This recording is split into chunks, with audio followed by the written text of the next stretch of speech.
Hey everybody, and welcome to another RCT2 review. We are finally getting into reviews for the Head-to-Head 10 contest, which is currently going on right now on New Element. This is sort of the premier RCT2 contest. Happens every 3 years, so we're on number 10 this go around, and it's a collaborative park building effort with parks that go head-to-head against each other, and then a semifinals and a finals at the end. So it's got, I believe, 5 rounds this year, with 3 matches in each round. And we're going to start right at the beginning with match 1 and round 1. This is Team Jazz Cats, and the builders for this park are Tulsamere and Steve, both with 40% shares, Monster Bucks with 15%, and AJ with 5. This park is called the Royal Institute of Extraordinary Biota, and it's actually kind of a chill park for us to get started into. I've turned on the music and everything, so hopefully you can get a little bit of that nice piano vibe going on. It's just a very gorgeous natural park. Big fan of the whole thing, and it's just got a very kind of relaxing, peaceful vibe and a very a Steve-influenced landscape and everything.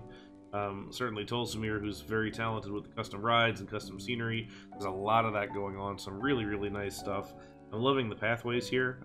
If you look at the detail on some of these like cobblestone type pathways, these are going to be extraordinarily useful here in the future. I think one of the things that head-to-head gives us, in my opinion, really great objects to work from.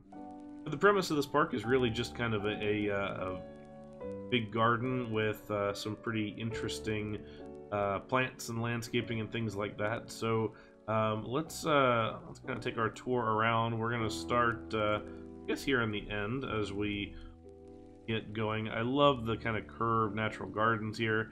These curved flowers are great. These are actually a custom ride vehicle here, so you can get that nice smooth curve going on, which is very kind of clever in my opinion. Of I guess here on the lawn and everything, some diagonal benches, which is cool.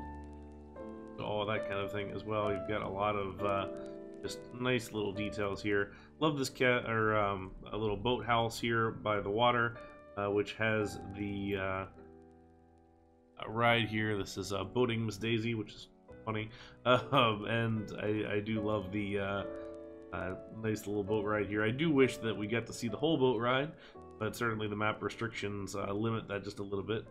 Here's our little doggy right here. I don't know if Logan used dog or not, but always good to have a doggo. I love the waterfalls, curved staircases. The curved staircases I find very hard to integrate personally because it's just trying to hide everything else, but they're done really well here and just wrapped around these circular planters. It just looks really nice in general. These curved hedges are great. We see those in quite a few spots here, including the maze here, which we'll get to in just a second as we go up around these curved flowers once again. I love all the mix of flowers and statues and pots and different things. This is landscaping done really well, and not to mention just the open greenery. I feel like sometimes you almost have a want to enclose the whole space with plants and landscaping and things. I know I do for sure. So this is a very nice different. Love the band shell here with the musicians playing the little floating music notes, so you know what's going on. It's kind of fun. We go up here to the maze with the hedges. So I love this because the maze itself is just invisible, and all the guests walking through here have or doing the jumping and everything else that you would see in the typical maze, which is always kind of fun, but very non-standard shapes and everything like that. Just really nice. Let's keep going. We'll get into the building here in just a little bit. We've got this this great little tree here with the smoke and everything coming on. Here's our little reminds me of Marshmallow Peeps, yes. The little tree here with the purple and everything. Beautiful fountain. This art scene is very cool. Books and art stalls here from reminds me of something along the Seine in Paris that you might see. A lot of good half diagonal use. See that quite a bit here, along with the curves. It's definitely become kind of a standard requirement almost at this point as we go around. Get a double-decker carousel here, which is always great to see. I do love to see the a custom ride being used as well. This is Kinos' custom carousel that he did for last head-to-head, so that's a good use there as well. Kind of become a standard thing, I feel like. This is fun. Love this ride. So this is the Swans of the Miraculous Forest, which has some really cool stuff in here, like these miniature golf holes with the fountains coming out of the middle of them. Really, really well used as far as that goes, and some pretty darn cool sculptures and other things, like these giraffe sculptures here with the plants on top, and then this, you know, whatever it is here with the red and the purple and the blue, just looks really nice. I feel like this palette is one of my favorites. I don't know if this is the English palette specifically or one that's just influenced by it, but I've always liked this kind of dark green. I feel like this is very nice color just in general. I think it just looks really classy. This nice tower here with photographers and a precipice here with the waterfalls coming off of it. Very, very nice. This is a cool angle too with the overhangs here and the waterfalls coming down. So that would be, in my opinion, a very cool, just chill ride to go enjoy. So we get into some of the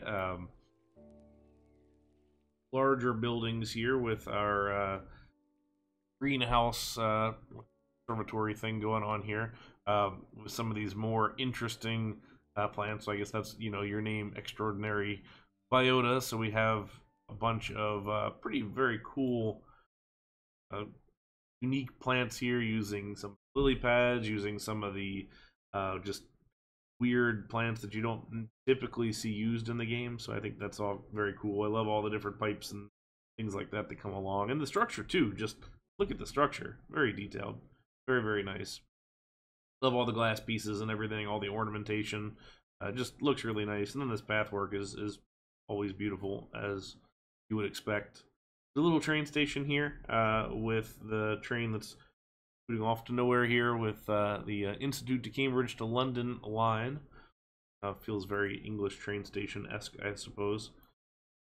Like the overhang here as well, which is always tough because you got this great detailing on the side here for the station overhangs, but you always lose a little bit of that because the overhang is so large, and that's kind of one of the downsides of the game, I feel like, with the 4 isometric views. But done really well here, I think, and the diagonal is always nice to have too. Bridge as well. And then we've got our overall largest building here. So this, I guess, the main Institute building.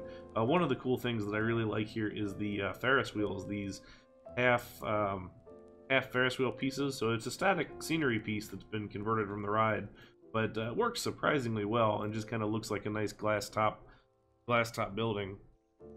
We're going to apply a little bit of our cutaway view here so we can see on in here.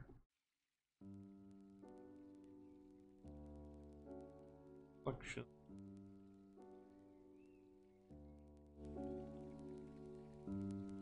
There we go. Starting off on the ground floor, you've got a nice little entrance area here and a couple of seating areas and everything. And then as we go up, we have this, you know, great library and the spiral staircase and everything. Just really well done. I love the big tree inside as well. Not it looks like fully interior perhaps, but enough that you can see it all through the windows throughout the whole space. So done really well, and I am a big fan of that in general. Yeah, this park was really well done in my opinion.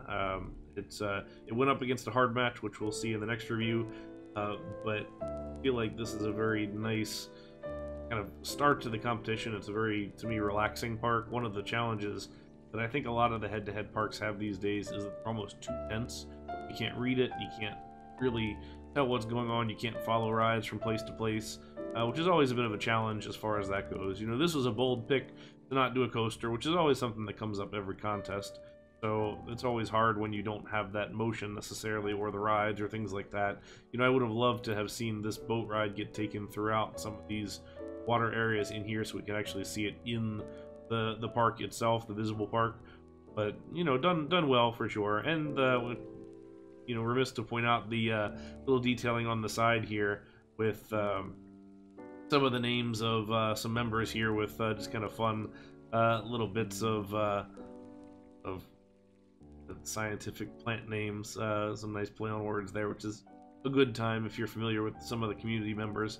So that's always fun. Nice little detail on the edge that just adds more than you would have as just a standard kind of flat edge dirt like you would have otherwise. But you know, on the whole, good park, and a really nice way to kick off the contest. So from here, we're going to keep on going. We're going to do these individually rather than by match, but I'll try and go in order to when they were released. So, thank you very much for watching episode number 1 of the Head-to-Head 10 series, and stay tuned for the park that this park went up against. If you'd like to download this park, you can take a look in the comments below. I'll have a link to it. You do need Open RCT2 to view this one, which I'll provide a link to that as well if you want to get that. But you should definitely check these out and explore a little closer for yourself. Alright, thank you very much.